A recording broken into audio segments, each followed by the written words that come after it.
know the why human trafficking work is needed? To fight for the freedom of modern-day slaves. But love, passion, commitment isn't all you need to be an effective and successful anti-trafficking advocate. Learn the how. I'm Dr. Celia Williamson, Director of the Human Trafficking and Social Justice Institute at the University of Toledo. Welcome to the Emancipation Nation podcast, where I'll provide you with the latest and best methods, policy, and practice discussed by experienced experts in the field so that you can cut through the noise, save time, and be about the work of saving lives.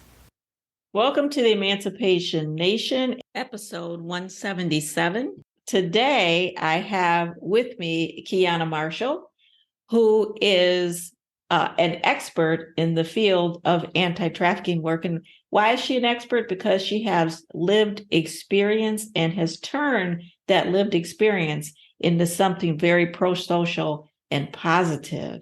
And that's what we want survivors to do, to be leading in this area. So welcome, Keyana. Thank you. Thank you for having me. Yeah. And so can you tell us a little, you just wrote a book. So first of all, can you tell us the name of the book? The book is called Being Keyana Marshall, Surviving Sex Trafficking and the Federal Criminal Justice System. Yes, so that is a mouthful. So let's break that down. Can you tell us a little bit about how did you even get involved in sex trafficking as a victim of sex trafficking? I was around 13 years old when my mom had some distant family visiting, and I would babysit that distant family's children. And I didn't know, I knew what she did. And I'm not sure if my mother knew that I knew, but I knew we were dropping her off to a brothel. That was her daily work, and that's where we just dropped her off. She's at work. We didn't really know what was going on. But over time, I put two and two together. And as I started becoming curious about boys, she groomed me to not just entertain men who were not giving me money. She didn't say sell your body. She didn't really even encourage me to have sex, but she definitely said, oh, when I would talk about a boy and how I met him and, maybe how far we went, she would say, oh, well, what is he giving you? And so early on, around 13, I figured that I wasn't doing it right. And whenever I would say what a guy gave me, I would get praised and attagirls and good for you, And then she had a friend who owned an escort service. She was reluctant to refer me to babysit. And I was able to, my mom let me. So things started out okay. And then that's when the grooming continued from someone else. And that is where she picked me up early from school. I was having problems with my mom at home. So she would always tell me, you don't have to listen to her. You don't even have to live with her. You might as well just live over here. You're over here all the time anyway. She would provide me with drugs and alcohol. And then she had me answering the phone lines to her escort service. She had the largest escort service in Anchorage, Alaska, with full page ads in the phone book and newspapers. So were you originally from Alaska? Yes, I was born and raised in Anchorage. And so through your life, at least your early impressionable years with the opposite sex, you were sort of socialized and groomed to think this is normal. What am I getting from you that's tangible in this relationship before I give up anything? What am I getting? And so that kind of takes off from there, and you start working these phone lines on her behalf. And I don't want you to give away what happens, because that's just a setup for somebody who's very vulnerable to be trafficked. And I don't want you to tell your whole story, because I want people to buy the book, and I want people to read it and just devour it and learn, put themselves in your shoes and learn really, really what it's like. But any other nugget that you want to share with us, because part of it in the title is Federal Criminal Justice System. So anything you want to share more about the book or that system? I would say that after surviving exploitation, my interactions with the police were horrible. Anchorage, Alaska would do these prostitution bust, detail bust, officers exposing their genitals and, having inappropriate sexual conduct and making fun of me for having a pimp. And they never liked me from the gate. So when my exploiter was federally indicted, I was elated. I was happy. I was celebrated. I'd start traveling, took trips, tried to see who I was.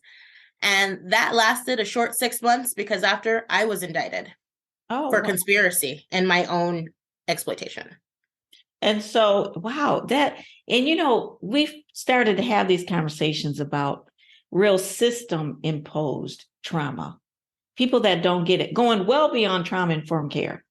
Systems actually imposing the harm and the trauma, and they're supposed to be the good guys. And so, how did it come about that you were criminalized for your own victimization? Because they seen me get in trouble. They never, they would make fun of me. The story was she did this on her own and she was a prostitute. That was the story. And even crazier, in the book, I talk about how I had 2 traffickers, and the woman who, for lack of a better term, turned me out, became a part of this criminal case and was able to give my name up and escape any penalties, even though it was well known and many calls went onto the tip hotline that she had exploited me as a teenager. Mm-hmm. So the cops are saying things to me while I'm arrested, like, don't worry, your pimp should be here any minute. And he was able to pick me up and continue to abuse and exploit me. And they just would give me citations or take me to jail for a day or two for prostitution charges and make fun of me for having a pimp. And that's because I wasn't the type of victim that they wanted to rescue or whatever. Which nobody needs rescuing anyway. We need alternative options to create opportunities to escape. And they just didn't like me from the gate. We would always exchange words, and it was a very terrible time. It was definitely a hazing session every time law enforcement came into contact with me. One called me a whore little girl. Oh my God.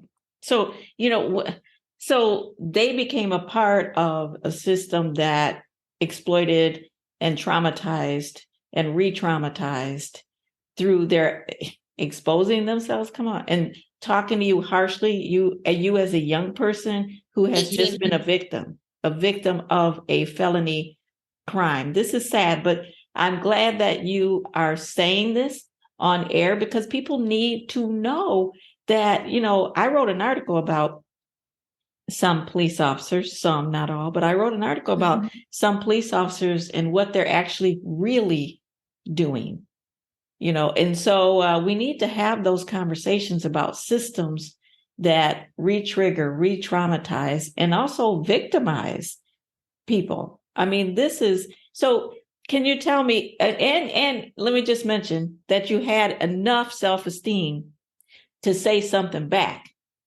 which... Oh, and they didn't like that. Yeah, they did not appreciate that. No, one time they tried to bust me. They didn't get to that time, but they said, okay, we are going to charge you with loitering in a place of prostitution because the woman that I was with agreed to have sex with the undercover. The undercover was, is this an adult podcast? Yes. Okay. He was receiving oral sex from a friend of mine. He offered me money and I felt uncomfortable because I couldn't put my finger on it, but something just wasn't right. So he asked me to go to the bathroom because he wanted to eliminate me as a witness while he continued to engage in sexual misconduct. However, I stood right, just slightly out of his eye shot, but plenty was there to see. And he decided, after wearing a green condom, he snatched himself out of her mouth and said, okay, ladies. And then he went to the door and opened the door and the police rushed in. And I was like, what is going on here? And they were like, well, we need the condom for evidence. And then my friend said, oh, you mean the one that he's wearing right now?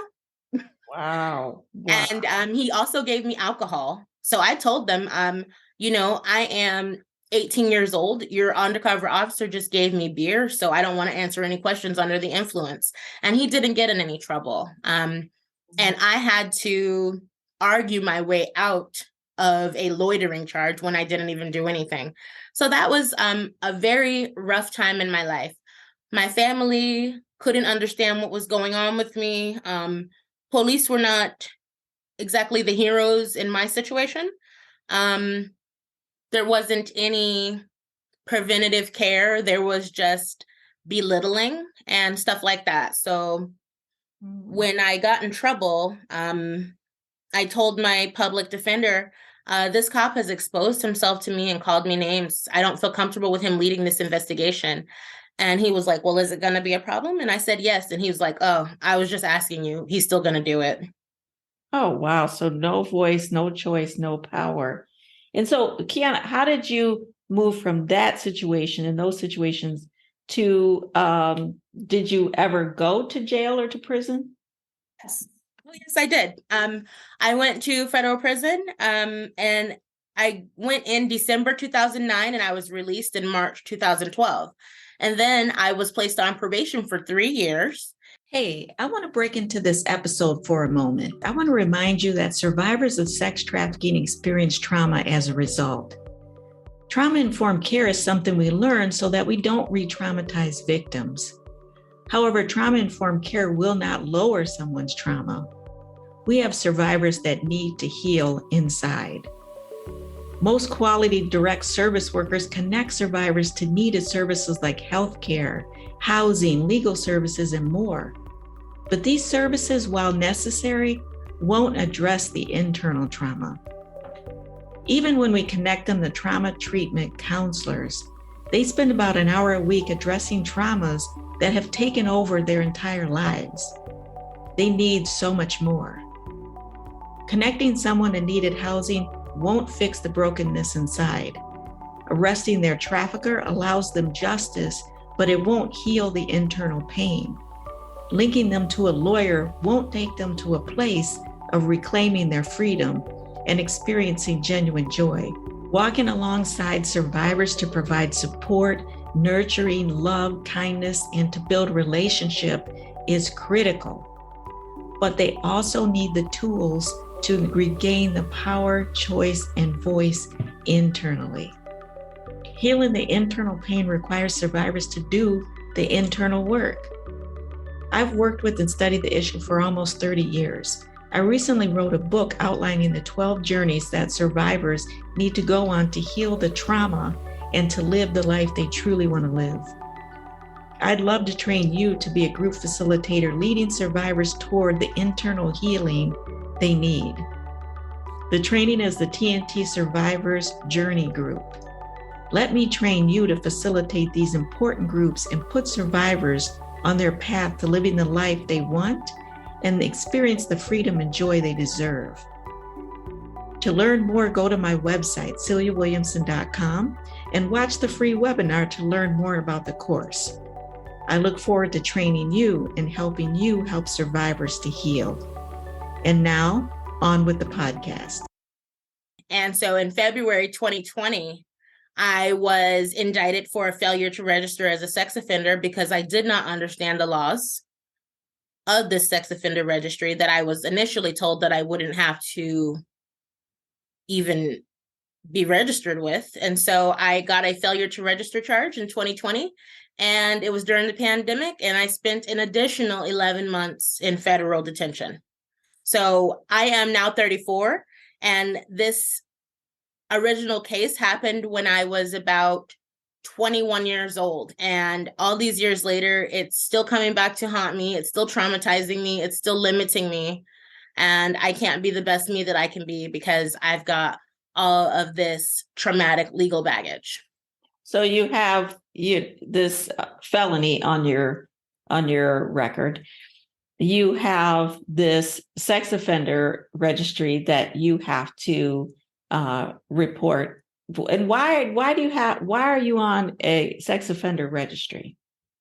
Okay, so my abuser trafficked all kinds of women, and there was two minors. One that I explicitly knew. I knew of her. We were exploited together. And then another one that I had seen one time. I didn't have any conduct with her. And although I was just 19 myself, they charged me with conspiracy to commit sex trafficking of women and children. So out of all of the plea deals that I could plea, they wanted me to have that one because there is a lot of funding for rescuing children out of sex trafficking. And if they can number crunch me as a trafficker rather than the victim that I was, then they stand to make a profit, yet again exploiting me. Yeah, and I think the way the law is written currently, this is an important conversation because this is a very common experience in that victims are manipulated, exploited, abused, and used.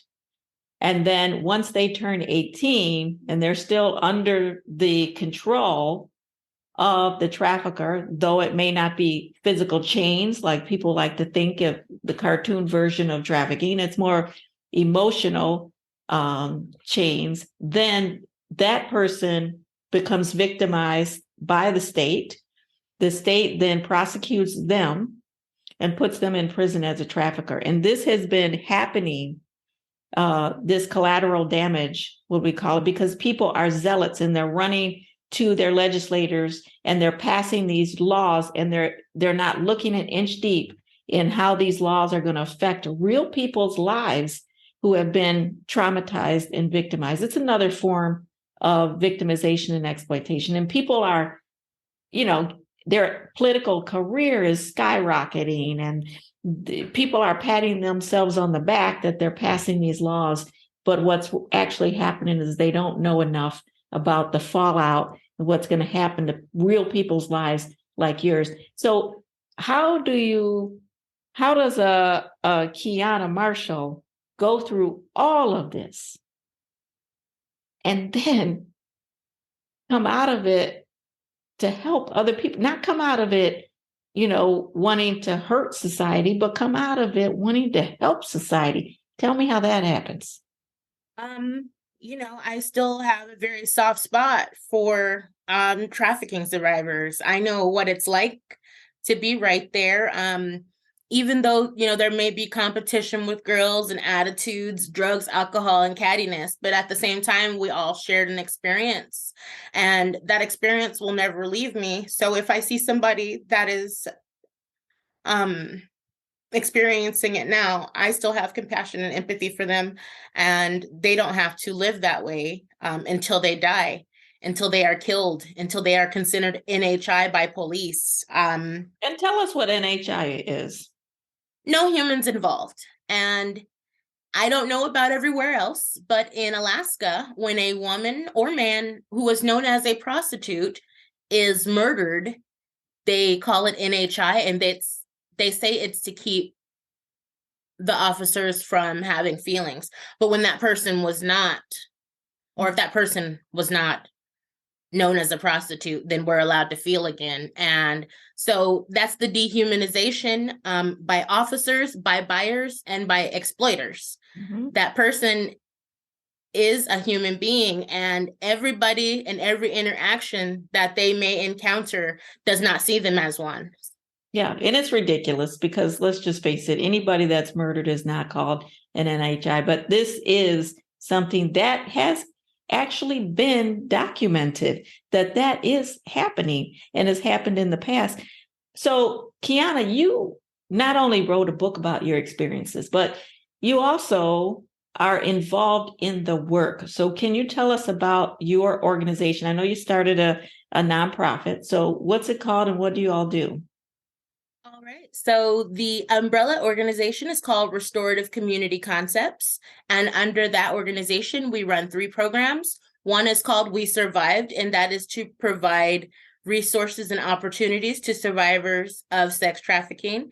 And then there's Alternative Route Reentry Services that will be providing resources to those re-entering society from the criminal justice system. And then it is a for-profit organization called Elroy Auto, and that is a charitable auto service that is available for low income. We are accepting normal customers because that is how we hope to contribute to the nonprofit organization. Things are just started, but I definitely know I'm taking steps in the right direction. And even without funding, as a survivor who has combed the entire 50 states for resources, I definitely can help somebody get in touch with money, get in touch with escape flights, get in touch with temporary and potentially permanent housing, and pretty much anything. So without money, I'm able to help, and I have been, but I'm definitely looking to expand on that. Awesome. And so your husband runs the auto portion of the program, correct? Yes. Yeah, what a wonderful person to say, what can I do? And I'm sure that he's an auto mechanic and said, well, this is how I can contribute. These are the things that we're asking people to do. What are your talents? What are your skills that you already have? Because best believe you can step forward and someone needs that talent or needs that particular skill. And so, Keyana, where might we see Keyana in 3 years or 5 years? Hopefully not on the sex offender registry. That is my hope. Say that, girl. That's right. That's my hope. Good. And so you're also thinking about, you're in school, or you're thinking about going back to school? What's on that front? Right now I am in my last semester of my business associates, looking to transfer for a bachelorette. I have got quite a bit of credits, so I should be pretty close to a bachelor's.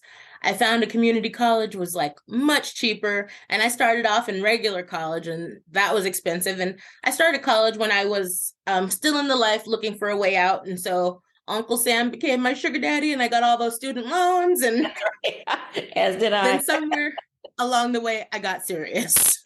Yes, that is amazing. And so people that are listening to this podcast, they really want to help survivors. And I mean, they genuinely want to help survivors. So can you give us some of your jewels of wisdom on what we should be doing and what we should not be doing?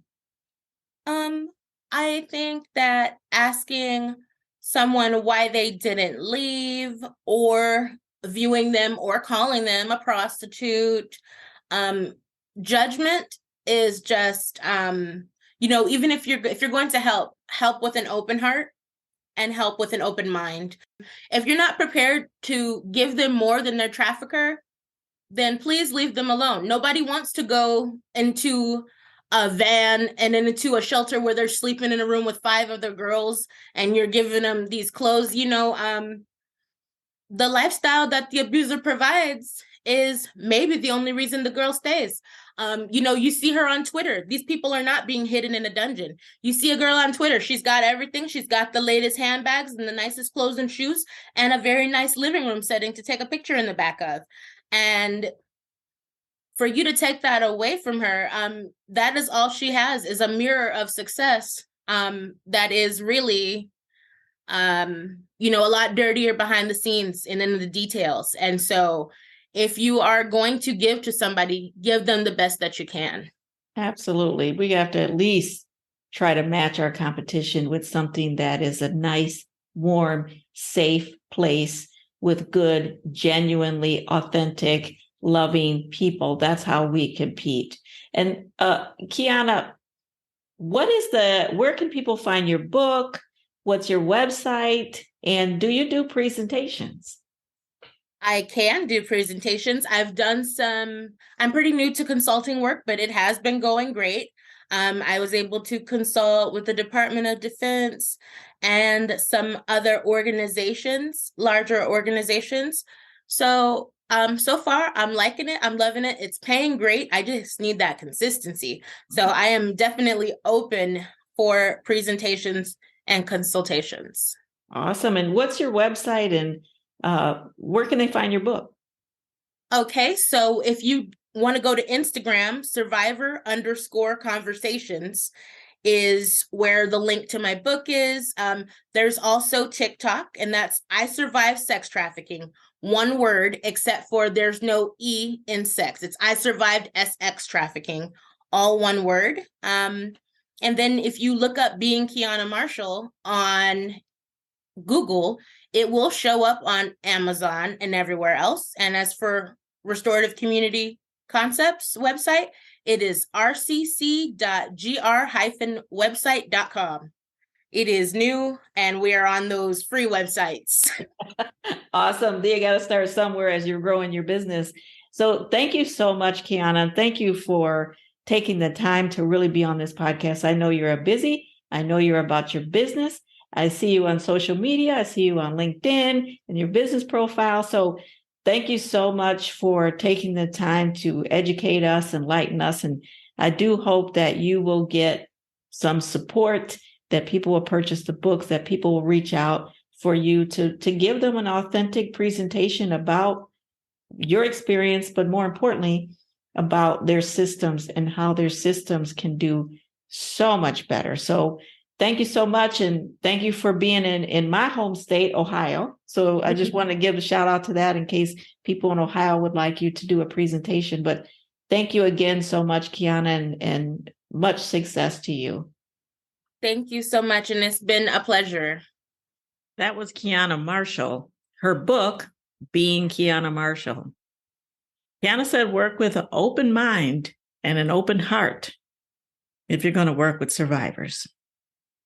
You know, strong women, they know what they've been through. And they continue to get stronger every day. I believe Keyana needed a hero. And so that's what she became. Nikia Homer says, behind every strong woman is a story that gave her no choice. We wish you much success in the future, Keyana. And as we say, the fight continues. Let's not just do something, let's do the best thing. If you like this episode of Emancipation Nation, please subscribe and I'll send you the weekly podcast. Until then, the fight continues.